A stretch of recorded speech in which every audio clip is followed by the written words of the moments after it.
Assalamualaikum warahmatullahi wabarakatuh. Kembali lagi bersama saya Advokat Ardiansyah Putra Munte. Pada video sebelumnya kita membahas terkait putusan pada hukum acara perdata. Kali ini kita membahas upaya hukum banding. Banyak timbul pertanyaan apa yang dimaksud dengan upaya hukum banding. Berapa lama waktu pengajuan banding setelah putusan? Berapa lama waktu proses banding? Kali ini kita mencoba menjawab pertanyaan-pertanyaan tersebut. Yang pertama, apa yang dimaksud dengan upaya hukum banding? Banding adalah upaya hukum yang diajukan oleh pihak yang merasa tidak puas dengan keputusan pengadilan tingkat pertama atau pengadilan negeri untuk mendapatkan pemeriksaan ulang oleh pengadilan yang lebih tinggi, yaitu pengadilan tinggi. Banding bertujuan memberikan kesempatan kepada pihak yang merasa dirugikan untuk memperbaiki atau menguji ulang putusan yang dianggap keliru. Pertanyaan kedua ialah berapa lama waktu pengajuan banding setelah putusan? Di sini kita mencoba menjawab, untuk mengajukan permohonan banding, permohonan banding harus diajukan yang pertama secara tertulis atau lisan oleh pihak yang merasa dirugikan kepada panitera pengadilan negeri yang memutuskan perkara tersebut. Waktu diajukan dalam waktu 14 hari sejak putusan diucapkan atau diberitahukan secara resmi kepada pihak yang berperkara, yaitu diatur dalam pasal 199 HIR atau 103 RBG. Pemohon banding harus menyetor biaya perkara banding sesuai ketentuan pengadilan. Jika tidak dilakukan dalam waktu yang ditentukan, pemohon banding dapat dianggap gugur. Setelah permohonan banding diterima oleh pihak termohon banding diberitahukan untuk mengajukan kontra memori banding jika diperlukan.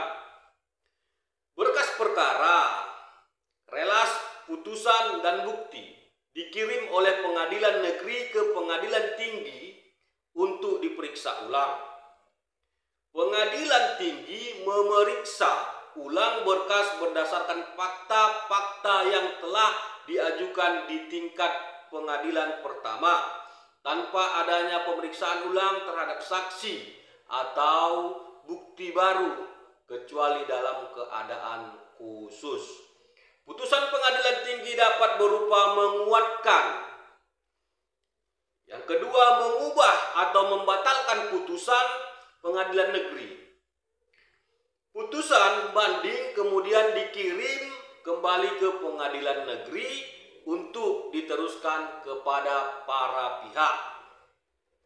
Adapun dasar hukum banding ialah pasal 199 sampai 205 HIR, pasal 103 sampai 108 RBG, Undang-Undang Kekuasaan Kehakiman, pasal 67 sampai 72 Undang-Undang Nomor 48 Tahun 2009 tentang Kekuasaan Kehakiman, Undang-Undang Peradilan Umum, pasal 6 ayat 8 dan pasal 53 sampai 58 Undang-Undang Nomor 2 Tahun 1986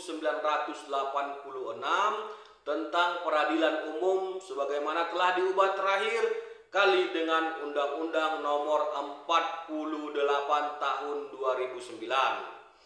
Pertanyaan berikutnya ialah berapa lama waktu proses banding? Berapa lama waktu proses banding? Lama proses banding di pengadilan tinggi tidak diatur secara tegas dalam hukum acara perdata. Namun, secara praktik proses banding biasanya memakan waktu 3 sampai 6 bulan atau bahkan lebih, tergantung pada kompleksitas perkara, jumlah perkara yang sedang ditangani pengadilan tinggi, serta kelengkapan berkas yang dikirim oleh pengadilan negeri. Adapun tahapan waktu proses banding, pengajuan permohonan banding ialah 14 hari seperti yang saya jelaskan tadi. Pengiriman berkas perkara ke pengadilan tinggi yaitu 30 hari. Pengadilan negeri wajib mengirim berkas perkara banding ke pengadilan tinggi dalam waktu 30 hari sejak permohonan banding diajukan. Pemeriksaan di pengadilan tinggi, setelah berkas diterima, pengadilan tinggi memeriksa dan memutuskan perkara. Tidak ada batas waktu khusus yang ditentukan untuk proses ini dalam peraturan perundang-undangan. Namun, secara praktik, proses ini bisa memakan waktu beberapa bulan tergantung pada beban kerja dan kompleksitas kasus. Setelah diputus, salinan putusan banding dikirim kembali ke pengadilan negeri untuk diteruskan ke para pihak. Faktor yang mempengaruhi lamanya proses banding ialah kompleksitas perkara, beban kerja pengadilan tinggi, kelengkapan berkas perkara. Praktik efisien, meskipun tidak ada batas waktu yang tegas untuk putusan banding, untuk putusan proses banding, prinsip peradilan yang sederhana, cepat, dan biaya ringan sesuai dengan pasal 4 ayat 2 Undang-Undang Nomor 48 2009 tahun 2009 tentang kekuasaan kehakiman tetap menjadi acuan dalam menangani perkara. Mungkin ini jawaban dari pertanyaan-pertanyaan kawan-kawan. Mudah-mudahan di video yang singkat ini kita bisa menangkap dan memahami apa jawaban dari saya. Cukup sekian, terima kasih. Assalamualaikum warahmatullahi wabarakatuh.